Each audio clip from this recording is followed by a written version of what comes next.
This is Aaronite's First Aid at Work fact sheet. Should you require any additional information about this fact sheet or any other aspect of health and safety, please call Aaronite on 0207 947 9581.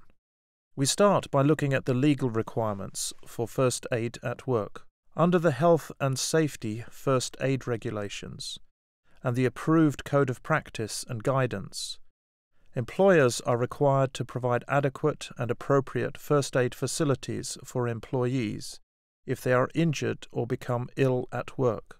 Without adequate facilities, employees who are injured or suffer ill health may not be dealt with appropriately. As with many health and safety risks, we need to make an assessment of the first aid needs. The approved Code of Practice to the regulations requires that an employer should make an assessment of first aid needs appropriate to the circumstances of each workplace. In assessing the need, the employer should consider numerous factors, including the nature of the work and workplace hazards and risks. For more hazardous activities, injury and ill health are of course more likely, requiring more facilities. Similarly, the larger the organization, the greater the risk. Or if the organization has a history of accidents, the more accidents, the greater the potential for first aid need. You might also want to consider remoteness from emergency medical facilities and making special arrangements in such situations. Also, consider first aid for non-employees. Although the regulations only apply to employees, many organizations, such as schools, places of entertainment, and shops, provide a service for others, and this should also be taken into account. We are often asked about first aid boxes and what these should contain. In fact, there is no strict legal requirement for the content of these boxes, but the guidance to the regulations does provide recommendations. However, having assessed the risks, we now need to decide how many qualified first aiders are required. Firstly, let's consider some definitions. A first aider, or somebody who provides first aid at work, is somebody who fully meets the requirements for a first aider in the workplace.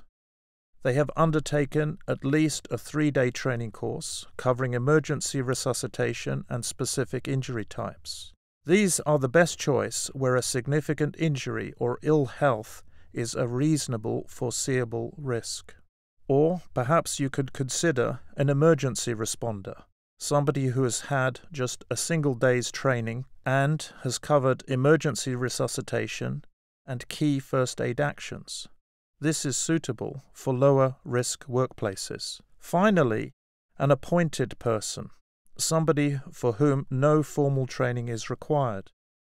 This person is nominated by the employer to take charge in the event of an injury or ill health event and ensure that first aid boxes are stocked.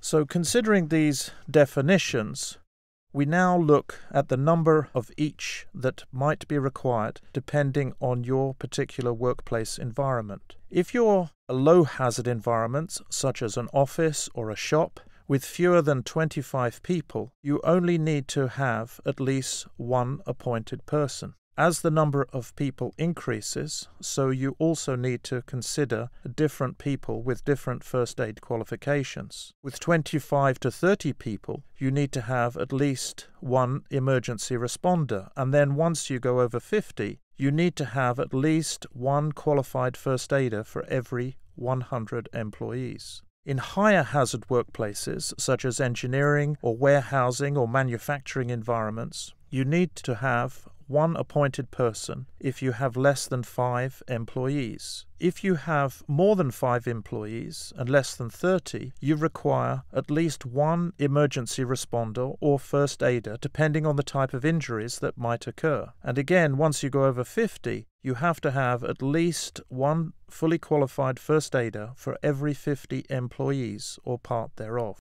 Further information can be found on the Aaronite website at aaronite.co.uk.